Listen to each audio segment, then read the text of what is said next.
সিলেটের MC college ক্যাম্পাসের পরিচিত এক মুখ আজল হক। কলেজের গেটের পাশে ছোট ঠেলা নিয়ে প্রায় ৪০ বছর ধরে বিক্রি করছেন চানাচুর, বুট আর আচার।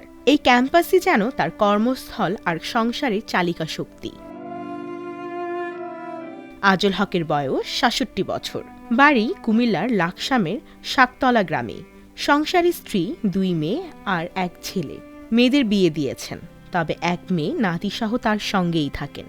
ছোট থেকে কারবার করতেছি, মনে করে বাদাম আছে, মোটর আছে, সনাচুরি আছে, ঝালমুড়ি আছে, এগুলা বিক্রি করতেছি।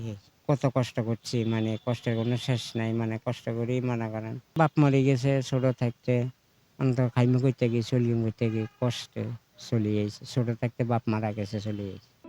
সকালে ঠেলায় খাবার সাজিয়ে কলেজে আসেন আজল হক। ৩ থেকে ৪ হাজার টাকার মালামাল থাকলে তা দিয়ে ২-৩ দিন চলে। এখানে সবাই আমার এমসি কলেজের দোকানদারে খুব একটা মায়া করে, সবাই ম্যাডাম পর্যন্ত, স্যার পর্যন্ত খুব একটা মায়া করে আমার। কোনোদিন ১,০০০ টাকা বিক্রি করে, কোনোদিন ১,২০০ টাকা, কোনোদিন ৮০০ টাকা, কোনোদিন ৯০০ টাকা।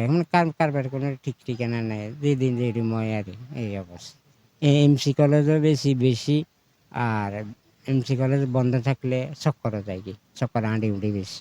কলেজে যারা এই আগের স্টুডেন্ট এখন পড়িয়ে গেছে, এরা বাসা বাড়ি চাইলে আমার মনে করেন সাহায্য টাহ্য করে আর। আজল হকের প্রতিদিন আয় হয় ১,০০০ থেকে ১,২০০ টাকা। কলেজ বন্ধ থাকলে পাড়া মহল্লায় ঘুরে ঘুরে বিক্রি করেন।